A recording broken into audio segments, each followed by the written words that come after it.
Welcome to Full Frontal. Last week, the batshit telenovela that is our government did what any failing TV show does when faced with backstage chaos and plunging ratings. They replaced one of their characters. We are following breaking news. Sean Spicer is out as White House press secretary. No, you ding-dongs, you replaced the wrong guy.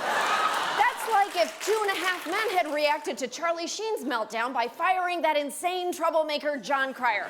But okay, say goodbye to hedge skulker Sean Spicer and say hello to hedge fund manager Anthony Scaramucci, AKA the Mooch. AKA, no really, please call me the Mooch. AKA, no, it's not a stupid nickname, you're a stupid nickname. I don't see a lot of relevant experience on your resume, Mr. Mooch. Talk a bit about your qualifications. I took trial advocacy at Harvard Law School. A little name dropping there if you don't mind. I've taken plenty of statistics courses and I spent a lot of time on television. I wrote a best-selling book, and if you don't believe me, you can come into my basement. I'll show you every copy. Trump forced him to keep his book in the basement with the rest of what the president calls the confusing word rectangles. All he could bring into the press room was his big bag of motivational platitudes. I'm a super optimistic guy. You know, I'm too short to see the glass anything other than half full. Nobody has ever worked for me. People work with me. If you want to eat an elephant, you got to eat it one bite at a time. Don't bother, dude. That elephant is eating itself. Scaramucci was working the don't think of me as your teacher vibe so hard I was waiting for him to sit on the edge of his podium and tell the press corps to call him Mr. S. Not that I blame him for trying to lighten the mood. He's entering a West Wing so toxic he had to repeatedly assure us he doesn't despise the entire executive branch. I like the team. Let me rephrase that. I love the team. Hopefully they'll like me. We're going to make it a very fun place to work. The West Wing is already a fun place to work. Steve Bannon instituted Casual Fridays. The office is super pet friendly, and every day is take your daughter to work day. So how's the Mooch gonna architect a happier workplace? Scaramucci may be pushing a staff purge at the White House. If you're going to keep leaking, I'm going to fire everybody. Go team! Of course, you may want to clear some space in the old book basement if you're going to unleash a swarm of disgruntled ex-staffers with tales to tell and student loans to pay. Just please don't fire Ivanka. I do not have 20 minutes to read another one of her books.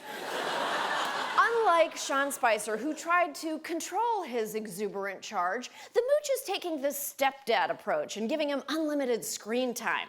We were talking about letting him be himself, letting him express his full identity. I think it's super important for us to let him express his personality. It has been a very successful life experience for President Trump to be President Trump.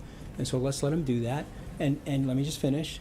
And, you know, let's see where the chips fall. Sure, Deepak Chopra. Let's gamble the well-being of 300 million Americans so a 71-year-old former birther can find out what color his parachute is. So, what does the Mooch doctrine look like in practice? Oh, worse than you even imagined.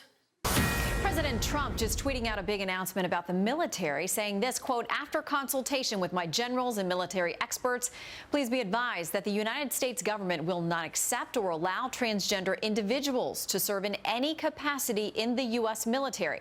Our military must be focused on decisive and overwhelming victory and cannot be burdened with the tremendous medical costs and disruption that transgender in the military would entail. He ends it simply, thank you.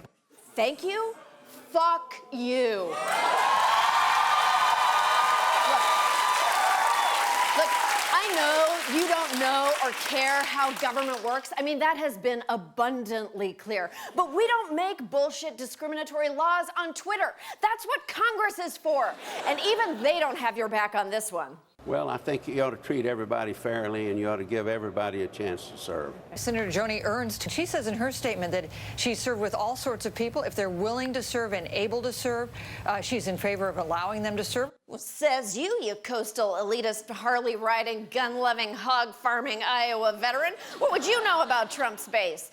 Firing thousands of active duty service members in the middle of the big push against ISIS was Trump's version of don't ask, don't tell. He didn't ask anyone if it was a good idea, and he didn't tell anyone he was going to do it. But that is how we roll now. Since the Mooch took over on Friday, Trump has been expressing his personal truth all over everyone, including the Boy Scouts of America. The Scouts believe in putting America first. We ought to change it from the word swamp to the word cesspool, or perhaps to the word sewer. These dishonest people, fake news, fake polls. You are very special people, young patriots. You will win, win, win. And I'll tell you what, we are indeed making America great again. What's going on is incredible. Jesus Christ, Mr. President, you are at a Boy Scouts jamboree, not a Hitler Jugend hootenanny. Actually, POTUS seemed to have no idea where he was. By the way, you gonna get the votes? He better get them. Otherwise, I'll say, Tom, you're fired. But do you remember that incredible night with the maps? You'll be saying Merry Christmas again when you go shopping, believe me. And he went out and bought a big yacht. And he had a very interesting life. I won't go any more than that because you're Boy Scouts, so I'm not going to tell you what he did. Oh, you're Boy Scouts, but you know life. You know life. Let me tell you, little boys, there was so much sucking and fucking on that yacht, believe me. Playboy bunnies, bowls full of Coke, bowls. You know life. Oh. Remember when women had pubes? Anyway, I'm gonna go. Have a good ride home with your parents. Oh, heck of a job, Moochie. I can't wait for day 6. We'll be right back.